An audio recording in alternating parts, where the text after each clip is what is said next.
我们所有的常住法师、各位信徒，大家午安，大家好。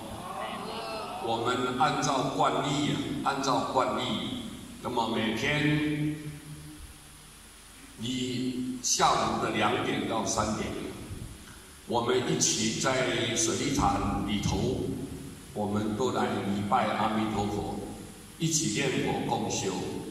我们不为自求了。不为自己求，要回向给全世界的人类啊！大家都能安居乐业了，天下太平。但是我们要天下太平，一定要先我们每一位众生，尤其我们学佛的人，那个内心都要平静，非常善良，很慈悲。那么我们心平，世界才会平啊！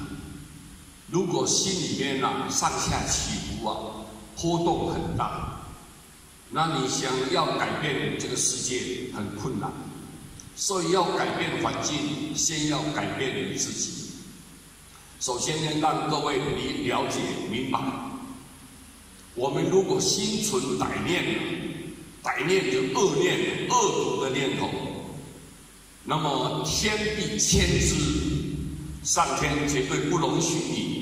因为人在做，天在看，他随时都在督促着你，在旁边盯紧着你，你的一点一滴，一个念头，一个即止动念，所有龙天护法，所有的护法善神，全部都知道，都给你记录。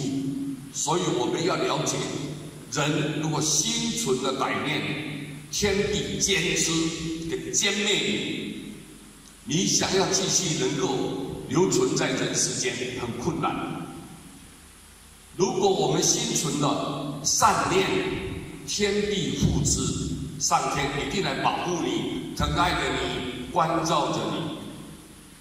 所以人的善人心存善良，你的路会走得很宽敞。如果我们心存的贪念，天地弃之，不该你的东西你不能占有。我们君子取财要有道，如果不是你的东西，不应该得的东西，我们不要去有那种贪念，想要去侵占它，不择手段的想要得到它，这个无形之中会造无量的罪业。所以我们心不可以有贪心，如果我们心存着净念，它就有清净的念头，没有妄想，没有杂念，没有散乱心，保持跟佛一样很清净、慈悲的善良心，那么天必佑之，上天一定来护佑着你，保护着你，疼爱着你。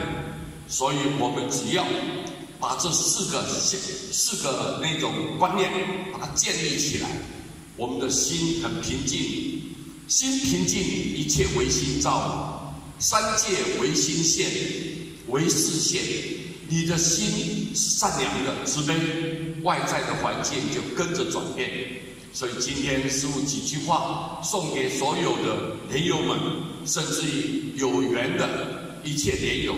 只要你不嫌弃，听到师父告诉你们的话，要谨记在心，一定要依教奉行，不可以违背。那我们自然我们能够改变这个世间，让大家非常的太平安乐，非常的吉祥，非常的如意。我们谢谢大家，阿弥陀佛。